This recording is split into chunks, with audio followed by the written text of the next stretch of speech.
ফের বাংলাদেশি পাচার চক্রের এক দালালকে গ্রেপ্তার করল নদিয়ার হাঁসখালী থানার পুলিশ। পুলিশ সূত্রে খবর, রবিবার রাতে হাঁসখালী থানার পুলিশ বাহিনী বিশেষ অভিযান চালিয়ে হাঁসখালী পিপুলবেড়িয়া এলাকা থেকে নাসির ঢালি নামে এক ভারতীয় দালালকে গ্রেপ্তার করেছে। ধৃত ব্যক্তি ভারত বাংলাদেশ সীমান্তবর্তী এলাকায় বেআইনি অনুপ্রবেশ করাতো বলেই পুলিশের কাছে খবর ছিল। এরপর বিশেষ অভিযান চালিয়ে অভিযুক্তকে গ্রেপ্তার করে পুলিশ। ধৃতকে সোমবার 17 ফেব্রুয়ারি দুপুরে হাঁসখালী থানার পুলিশ রানাঘাট মহকুমা আদালতে পাঠায়। এবারে এই যে গ্রেপ্তারি করা হলো, এই দালাল বিভিন্ন জায়গা থেকে ধরা পড়ছে, যারা অনুপ্রবেশ ঘটাচ্ছে এবং অনুপ্রবেশ করাচ্ছে কাদেরকে? বাংলাদেশিদের। কিছু টাকার বিনিময়ে এখানে তারা অনুপ্রবেশ করাচ্ছে। স্বাভাবিকভাবে এতে দেশের ভারসাম্য, সেই ভারসাম্য নষ্ট হচ্ছে। দেশদ্রোহী এই সমস্ত দালালদের কোনোভাবেই মাফ নয়।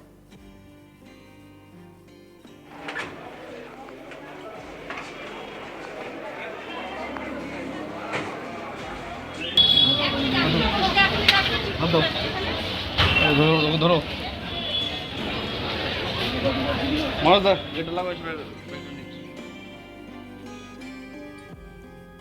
দেশের আইন অনুযায়ী এই সমস্ত দালালদের বা দেশদ্রোহীদের কি ব্যবস্থা নেওয়া যায় সেটা সেই মতোই চলবে। আইনের পথে চলবে। আমার সহকর্মী বিশ্বজিৎ বন্দ্যোপাধ্যায় এ বিষয়ে তার প্রতিবেদনে কি বলছেন শোনাবো আপনাদের। ফের বাংলাদেশি পাচার চক্রে এক দালালকে গ্রেপ্তার করল নদিয়ার হাঁসখালী থানার পুলিশ। পুলিশ সূত্রে খবর, রবিবার রাতে হাঁসখালী থানার পুলিশ বাহিনী বিশেষ অভিযান চালায়। হাঁসখালী বিপুলবেড়িয়া এলাকা থেকে নাসির ঢালি নামে এক ভারতীয় দালালকে গ্রেপ্তার করে।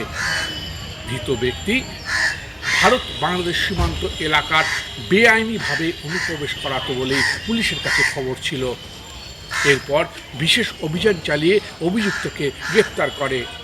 ধৃতকে সোমবার রানাঘাট মহকুমা আদালতে তোলা হয়। এই নিয়ে পরপর যেমন অনুপ্রবেশকারীদের গ্রেপ্তার করছে পুলিশ, পাশাপাশি দালালকেও গ্রেপ্তার করছে। কারণ রানাঘাট জেলা পুলিশ এটাকে চ্যালেঞ্জ হিসাবে নিয়েছে। ভারত বাংলাদেশ সীমান্তবর্তী এলাকা দিয়ে যাতে দুষ্কৃতীদের যে এবং দালাল চক্রদের যে স্বর্গরাজ্য পরিণত হয়েছিল, সেটাতে কিছুটা হলেও বাধা দিতে পেরেছে এই পুলিশ। রানাঘাট জেলা পুলিশ কড়াকড়ি এবং বিভিন্ন তল্লাশি চালিয়ে এবং অনুপ্রবেশকারীদের জিজ্ঞাসাবাদ, পাশাপাশি দালাল চক্রের লোকদের জিজ্ঞাসাবাদ করে তারা বিভিন্ন জায়গা থেকে তাদেরকে গ্রেপ্তার করছে। কখনো হাঁসখালী থানার পুলিশ, কখনো ধানতলা থানার পুলিশ, কখনো বা অন্যান্য জায়গা থেকে।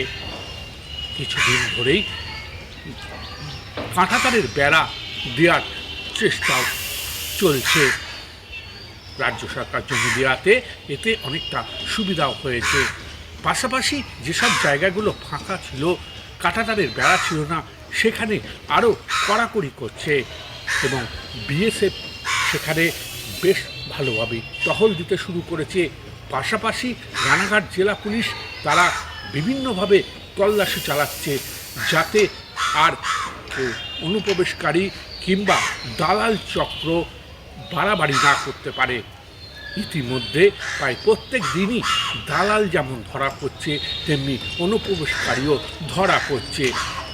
বিশেষ করে হাঁসখালী এবং ধানতলা এলাকায় যে ব্যাপকভাবে অনুপ্রবেশ ঘটেছিল এবং দালাল চক্রের রমরমা, সেটাতে অনেকটাই ভাটা পড়েছে বলে সূত্রে জানা গেছে। তবে এই দালাল চক্র এখনও ধরা পড়ছে।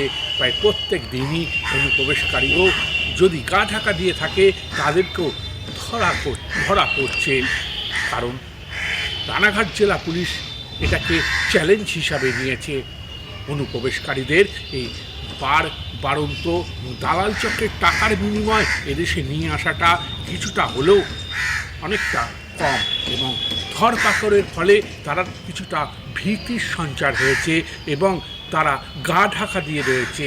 যেসব ব্যক্তিরা গা ঢাকা দিয়ে রয়েছে এবং যারা এখনও ভারতে লুকিয়ে রয়েছে, তাদেরকে চিহ্নিতকরণেরও কাজ চালাচ্ছে জিজ্ঞাসাবাদের সূত্র ধরে।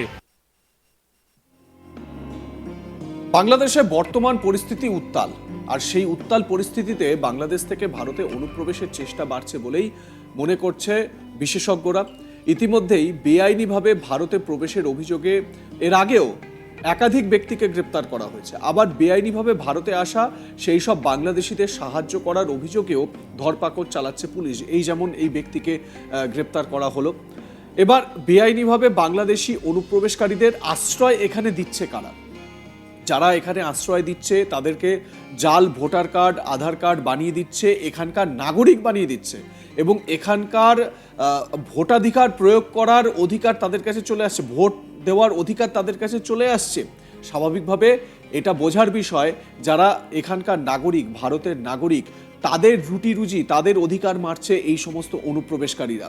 আর যে সমস্ত অনুপ্রবেশকারীদের এখানে ঢোকানো হচ্ছে, যে সমস্ত দালালরা সেটা করছে, তাদেরকে চিনে রাখুন, তারা দেশদ্রোহী।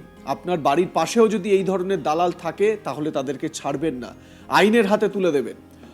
এবারে প্রশ্ন হচ্ছে যে এই যে একের পর এক দালালকে গ্রেপ্তার করা হচ্ছে, তারপর তাদের কি হচ্ছে?